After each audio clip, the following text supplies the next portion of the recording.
So the mind is the vehicle, and the mindset determines the destination. So the mind itself is it's the vehicle. We created these vessels, we created these bodies, we created these organs, so we can experience our own virtues and principles. Whether be it, because some people operate through a desire, some people operate in passion, some people operate in compassion, some people operate in intuitiveness, some people operate in peace, some people operate in a disposition of leadership, some people, everyone operates based on different alchemies and based on different compositions of how these things come together. So that formulates the mind, and then you have to also choose the mindset. The reason why I say a mindset is because a lot of things are thrown in front of our face by let's just say the different arms, the different departments of the, we'll just say that we use the word shadow government, whether we're talking about the entertainment, whether we're talking about the politics, whether we're talking about just the music or whatever it is, because whatever box that they can use to encapsulate your attention in and wrap you in, to have you pay attention to that and be distracted so you don't accumulate your own mindset, they would rather have you do that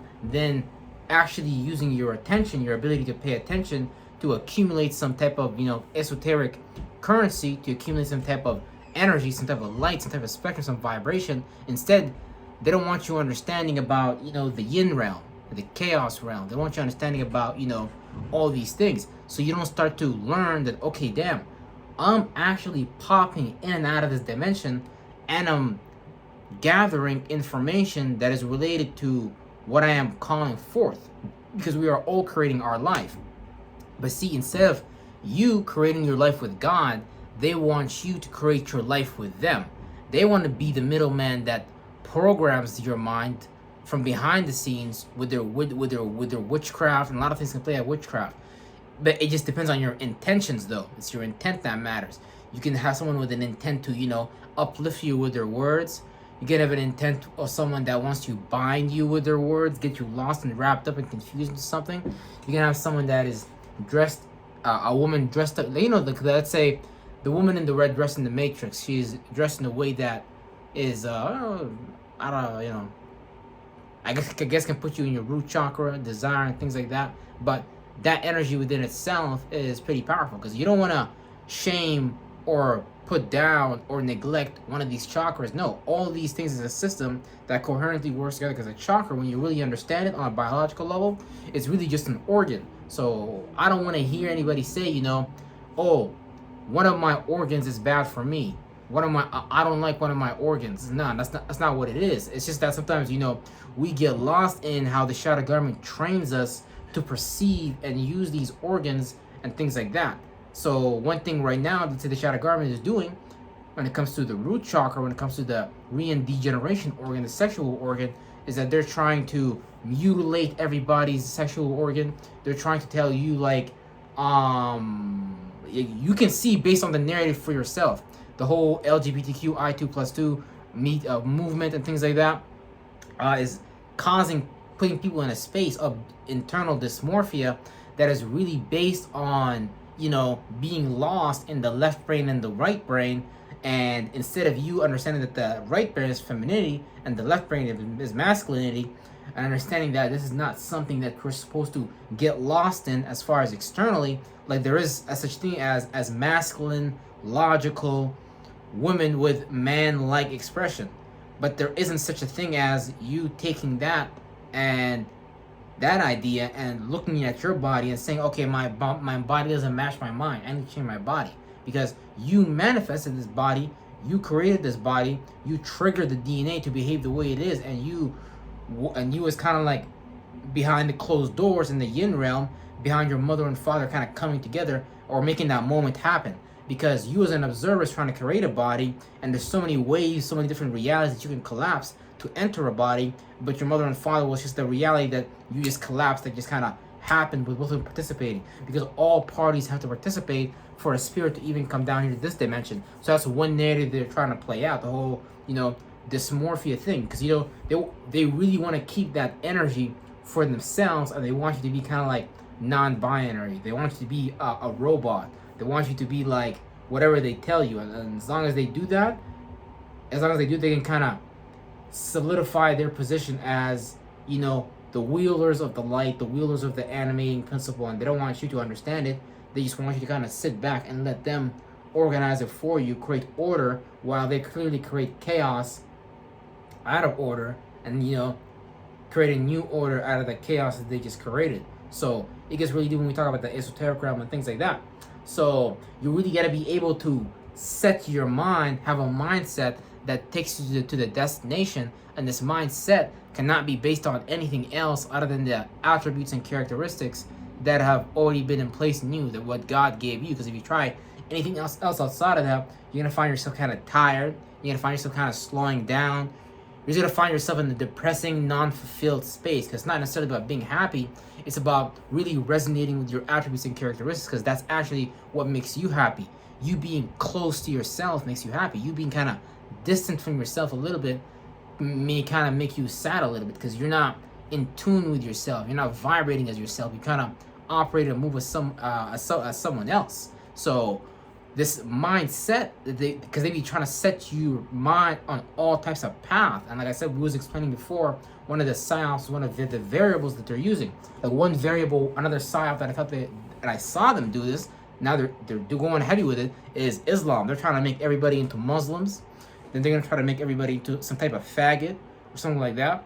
Because as I'm going through YouTube, I'm starting to see a lot of people turning to Islam, like Andrew Tate becoming a Muslim and things like that. And obviously they're not for Andrew Tate necessarily, but that's one aspect of his character that they don't mind using. And they're not gonna come out and verbally speak this. They're just gonna, since they control the Saturn energy, the structure of things, like the algorithm and things like that, they're able to kind of play these things out behind closed doors on top of having their witchcraft. Because you can control the structure of the government, but if you don't understand witchcraft, how to structure something to subconsciously constantly suggest something to someone to the point that they start to play that out because they think that that's the new normal, that's the new trend, that's the cool thing or whatever, then you're not gonna find yourself as effective. This is what these Jews be doing.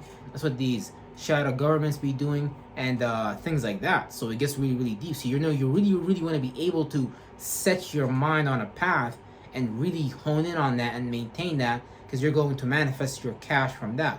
Because God want to see you do whatever you do. So whatever you need to play that out, God's going to make sure that you have that, whether you need money, whether you need shelter, whether you need to get from point A to point B and things like that. But if you just sitting back, unaware of your spiritual nature and aware of life, you're not gonna get that assistance from God. You're not gonna get that thought popping in and out. Because that's why I'm telling you to set your mind on a path. Because once you do that, what you get out of this dimension like if I was your mental vehicle, when you go to the yin realm, like right now, I'm externalizing. You have to internalize this thing. Simultaneously, you might also externalize the opinion about what I'm talking about. Oh, this Negro's crazy. Oh shit, this Negro's pretty smart. Whatever it is. So we are practicing these mechanics of chakras and things like that. So we pop out in this dimension, we pop out of this dimension. Just like how a lot of these planets have two different sides that govern a different polarity in the zodiac. Let's say Mercury, for example, you got Gemini and you got Virgo. Mars, you got Aries, and you got Mars, you got Aries and Scorpio.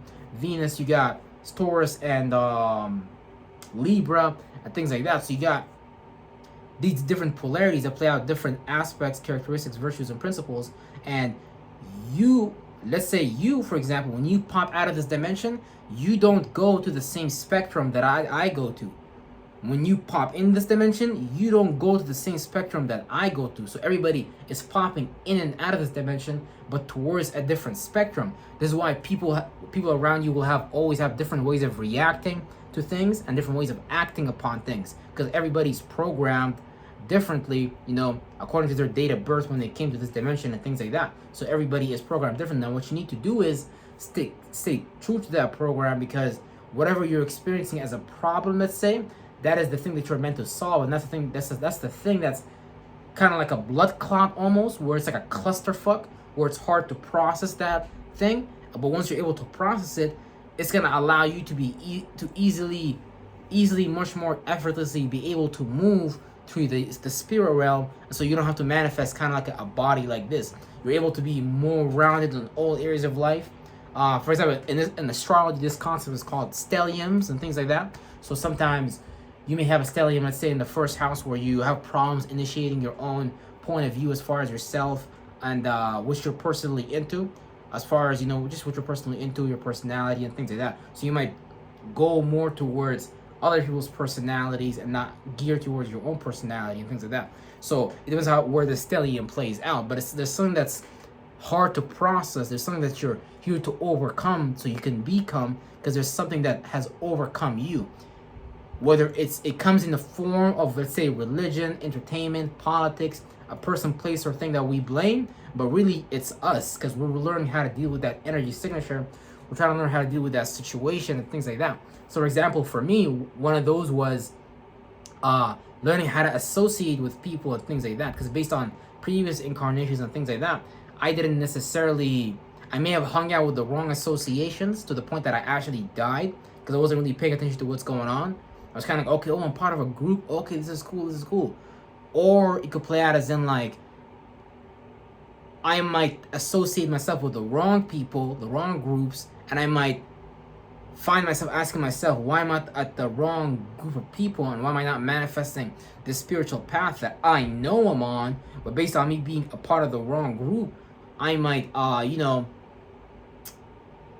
blame the group, blame people outside of me, and things like that. And that's what I mean when I say it might, you might think it's a person, place, or thing outside of you, but it's actually an energy signature inside of you that is electromagnetically entangling you and causing you to resonate with that situation, attracting it to you, because we're constructing this reality with our mind, brick by brick, layer by layer. So if you look at your life right now, for example, the things that you are struggling with, the things that you're having problems with the most, you actually created those problems because you were so invested in those problems in other lifetimes that the only thing you was going to be able to do as a spirit in the esoteric realm, or the yin realm and the yang realm, is create that same mathematical equation, that same mathematical computation, that vibration, that sigil, to manifest that same outcome, because that's the only thing that, you know, you've known. And a lot of spirits in bodies, or spirits in general, don't like being uncomfortable to get comfortable, meaning explore a new space so you can actually start to experience something new. Like someone maybe, you know, it's basically like that, because we don't like things that are unknown to us, because it looks dark, we don't understand it. But we like things that are light to us, things that are easy for us. But we don't like dealing with negative habit patterns, internal problems, internal dilemmas, and things like that. So, you know, make sure that you pay very close attention to how your mind works, because your mind is working very well, you know, but you have to understand how your mind works and go with that instinctually and instinctively, because the mindset that you're going to receive from the world is going to be something that derails you off the path. So you need to be able to set your mind towards that spiritual path. Real fucking shit.